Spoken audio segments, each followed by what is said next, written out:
Ladies and gentlemen, Mr. Richard Wilmore.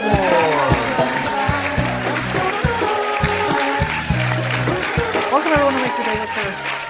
Thanks for being here. It's Monday. I had a fantastic weekend. My dad is leaving today, however, and so that's very sad. He was here since last Thursday, so it was time. But we had a great time. Saturday, I was at the Waxhaw Autumn Treasures Festival all-day event. So much fun. So many great people. So many bands. A ton of vendors. We had so much fun. And Sunday, we recovered. And so now we're here. Back at it. We have a great show today. Guy Morris is here to kick off the week. We're going to talk all about AI. We're going to talk about his time writing songs for Disney and some of his books. He's written 4 books, all based on real things in his life. And so I can't wait for you to meet him. And we're going to play a game where everyone in the audience is going to win a copy of one of his books if he wins. So I think we should start the show. Hit it, Big Infinite. Make your day richer than it was before. Got some good times knocking upon your front door.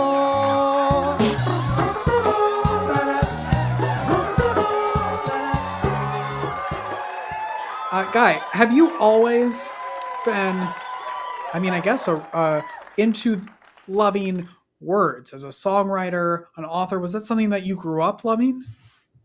Yes and no. I fell in love with music as a child when the Beatles hit Said Sullivan.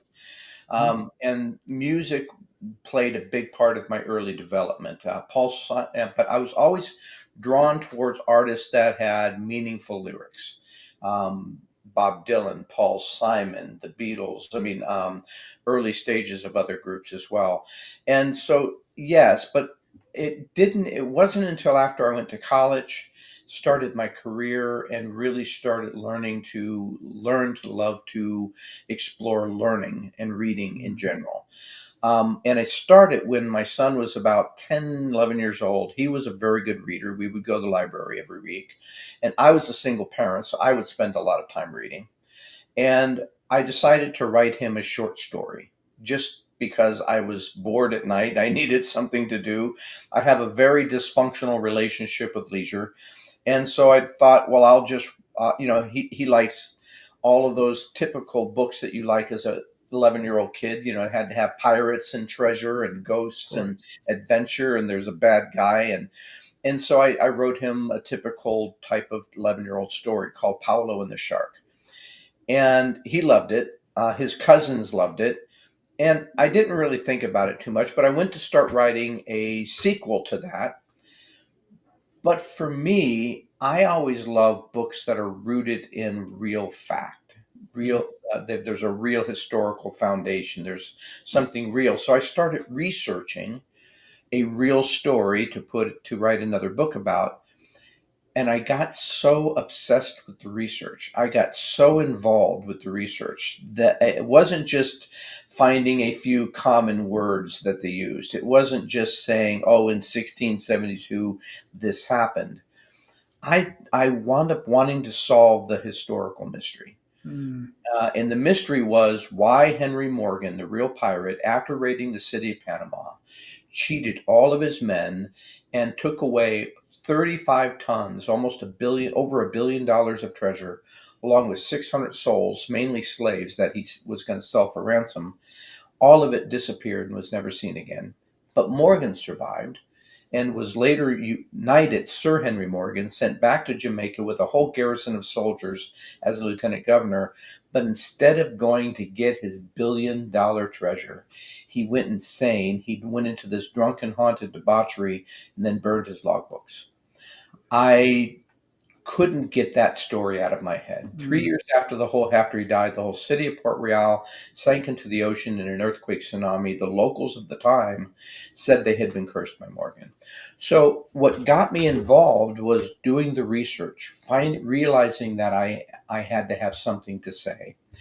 And then through my career, I had several amazing, I would almost say it's a little over a little cliche, but life-changing experiences that I felt that I needed to write about. And one of them was when I discovered that a spy program had escaped the NSA labs at Sandia.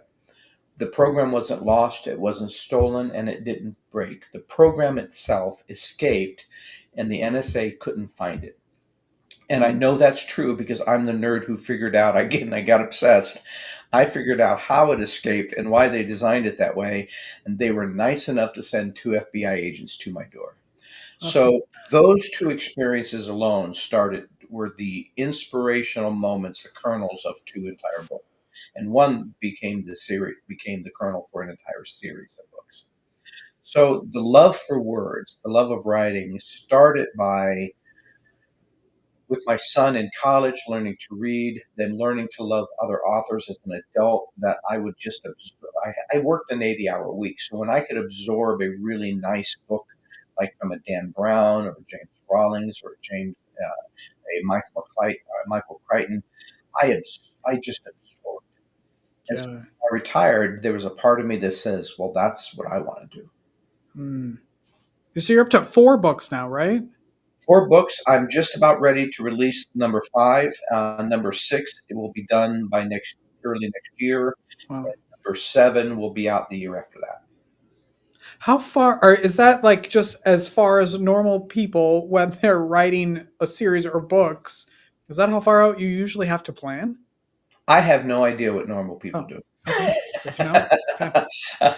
Well, to be fair, I have planned out the next 2 books coming are actually nonfictions that are the factual foundations for premises and things that I talk about in my fictional series. So the 2 books, my fictional series deals with the program that escaped, the AI. So I deal with the real dangers of AI in a period of time where our geopolitical systems are collapsing and weakening. And all of that ties into prophecy in plain sight. And so the one book is called Prophecy Analytics: How to Discern Prophecy in Plain Sight Using Mathematical Validations. And in the book series, I have an AI decoding prophecy. So this is more of an analytical, mathematical analysis format, such as an AI might use, that doesn't go in heavy into theology and eschatology and all of the religious stuff. It's really just looking at factual correlations and probabilities. So that one will come out first. And then the second one is called Humanity and the AI Tsunami, a Survival Guide.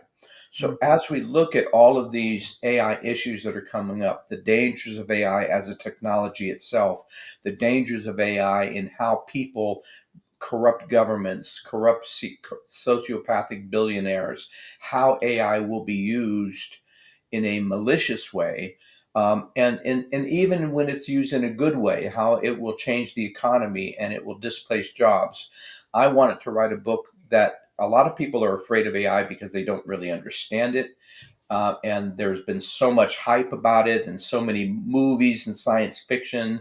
We immediately want to jump to iRobot and Vicky taking over the whole world, right? And so it's not going to be quite like that, but there are things that people need to be prepared for. And so I wanted to write a book that was more informative, and but as well as provocative, right? To how are you going to, what are the changes you need to think about in your career, in your life, in your lifestyle, in governance, banking, other things that are going to happen, and how can you be prepared for those things as they come down the pipe? And who would you say that those books are for? Like, who should be reading them? Because I think when you were describing them, half of the words I didn't even know what they meant. So I felt like, well, I'm not smart enough to read these books, Um, and maybe I need some Cliff's Notes. Well, I do try to, especially in my novels, I do try to dummy it down quite a bit. I use my wife as the gauge. If my wife can read the book and enjoy the story, that's usually a pretty good sign that pretty much anybody can. For the nonfiction books, I do get a little bit more in depth, but I never go into the architectural, technical level. I'm dealing with mainly attributes, things that AI can do that we should be concerned with. I'm dealing with mainly the social issues involved. I do a little bit of the history of how it developed, eh, how over the years. Most people don't realize that the first conference on AI was in 1956. And so this has been a 70-year process. And so I help people understand how that has developed along the way. So it's targeted specifically for people like you. Okay, perfect. Yes, because I say that I have had many people on this show specifically talking about AI because I don't understand it. And also, what I do understand is that it's suddenly booming, but it's been around forever. We just have And I not really explain used it why it's ourselves in our suddenly personal booming. lives. Yeah, there's been a couple of things that have happened over the last 10 years that we knew as they were happening that it would accelerate the development curve, but it overestimated, it surprised many of the experts. Yeah. And so one of the reasons, I don't know if you're familiar with Max Tegmark and the MIT open letter. Mm-mm. But there Nope. was an open letter created by Max Tegmark. He's a professor at MIT in machine intelligence technologies, and 30,000 experts, policymakers, and others, including myself, signed the letter. And it was to ask for, basically say, we need to stop development and we need to look at how do we protect this technology and protect humans. And one of those protections is how do we stop this from proliferating. Mm. And none of the labs, none of the governments listened to the letter. It was all ignored, which is because of all the greed involved. But there are some issues that we can address, that we should address, and I talk about those in the book. Oh, are you still songwriting? Are you still writing music? A little bit. I haven't done a lot of songwriting since I retired, mainly because all of my creative juices are going into books, and I'm not involved in bands anymore. I used to live in LA. I think you're referring to my songwriting for Disney, but I've also published my own 4 of my own albums on Bandcamp, and for a long time that was my jam, right? So I actually got involved with Disney from by accident. It was as not intentional. A friend of mine who was a film producer at the time wanted to go pitch an idea to Nickelodeon of basically a MTV music channel, but for kids. And so he needed some songs, and he said, "Well, he needs some songs for this." And I said, "Well, you probably should take some of the songs that are already out there. I don't know who they are," but he asked me if I'd write some kids songs. So I said, "Sure." He was a good friend of mine. He was one of my best sailing buddies, and so I spent a weekend. I wrote 5 songs. He loved all of them. We spent the next weekend in a studio, like this marathon 14-hour day, recorded all 5 of them. And I thought this was for his Nickelodeon pitch. Well, I didn't hear from him, so I figured the Nickelodeon pitch failed. But we had a lot of fun, so no harm, no foul. Yeah. About 6 months later, I get a phone call from out of the blue from a guy named Harold, and I can't remember his last name, from Disney Records. Guy, I'm listening to your CD. Not your CD, your cassette tape, and interested in your songs. I'd like to know if you'd want to come in and talk to us. And I'm thinking, who is this? Well, this is Harold from Disney Records. I said, he says, I'm listening to your tape. I said, I never sent you a tape. Because I know that because I never send anybody a tape. And so he says, I'm listening to it right now. And I said, you've got the wrong person. He says, Guy Morris. I said, that's me. And then he played the song and he said, Jungle Java. And I said, I know who sent you that tape. So they hired me. They did contract songwriting. So they would bring you in. They say, we got a project. You've got a week to come up with some songs that we're going to consider whether or not you're going to be involved in the project. And if so, we'll buy the song from you. And it goes on our Disney Records label. So I did 3 or 4 projects with them. And it was a lot of fun, but it was, again, I had a real job. So they would call me up on a Tuesday, Guy, we need 5 songs by next Wednesday. This is for a Little Mermaid project, or for a Scary Songs project, or it's for this Dinosaurs project. They had these different things. They'd fax you a sheet of, the typical kind of things that character might say. And from that, you needed to create 5 songs. Wow. And record them, right? So this is before the days of home portable studios. So I would have to go hire a studio, somebody with a studio, and spend a weekend at a friend's studio.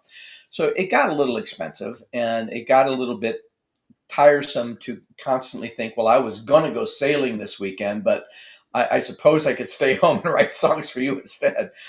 That may or may not get chosen. That Yeah. may or may not get sold. So after a while, it was an interesting experience. But after a while, there was at one point in time when I wrote a song that I thought was one of the best songs yet. They loved it. They wanted to pitch it, but they wanted me to change one line of the second verse because they felt that it wasn't feminist enough.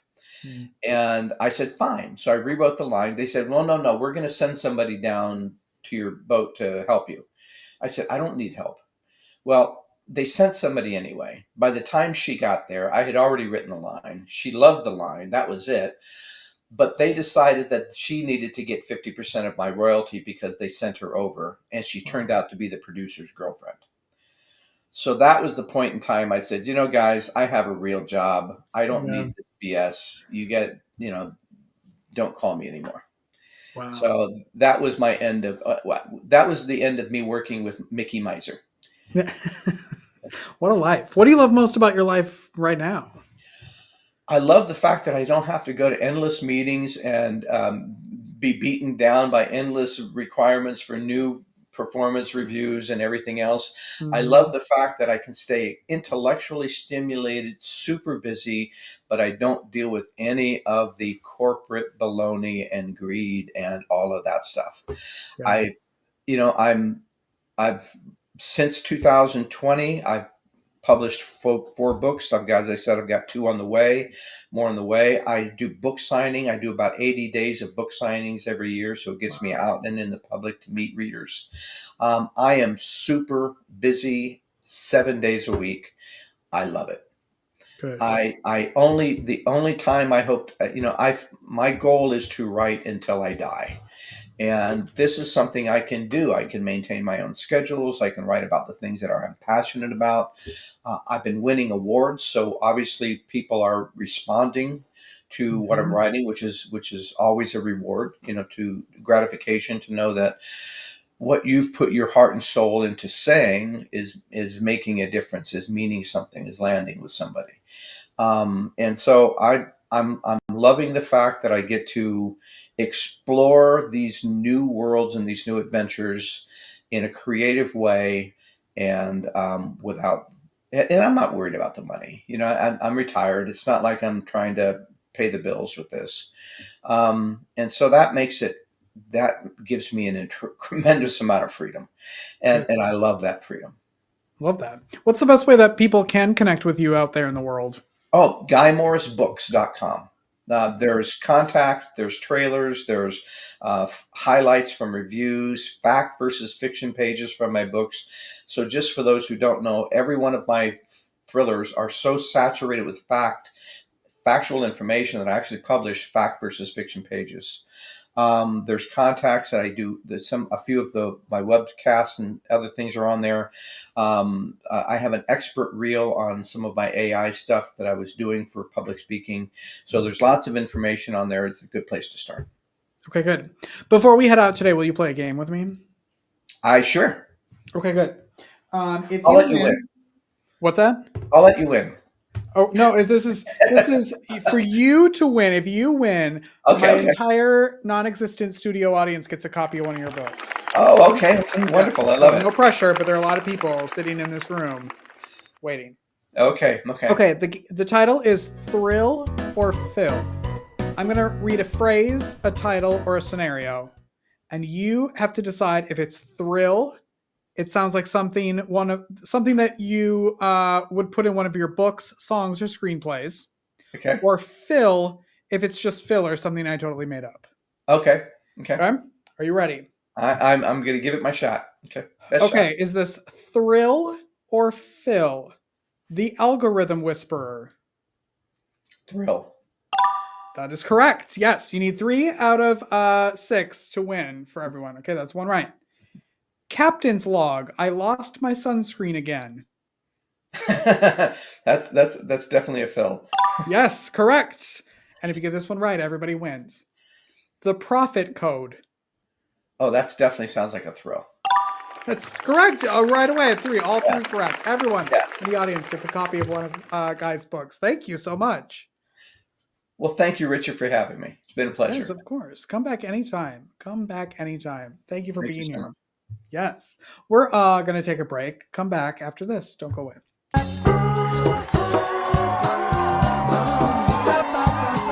Life is difficult. Are you feeling overwhelmed or like you could use a little support for your mental well-being? Visit the Help Hub. It's the most comprehensive and inclusive free online destination for mental health resources, helpful tools, crisis hotlines, and supportive content. Just go to thehelphub.co to find the resources you need when you need them most. Unlike other resource pages, the Help Hub is divided into 16 different categories, ensuring that everyone in every community has access to the resources and support that matches their unique needs. Find the help you're looking for at thehelphub.co.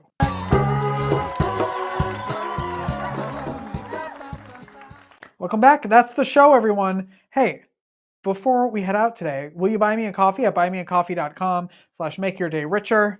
Help support the show. You get your name in the credits. This on tomorrow's show would be where I talk about you. It could be really, really fun. So buymeacoffee.com/makeyourdayricher. Thanks. Go make your day richer. Go make somebody else's day richer. You've made mine by watching this show, and I love you for it. Come back tomorrow for Julie Rowe, crafter of all crafters, paper crafts, romance novels, writing exercises. We're talking about it all, and we'll play a game, of course, with her as well. All right? Have a great day, everyone. Bye-bye.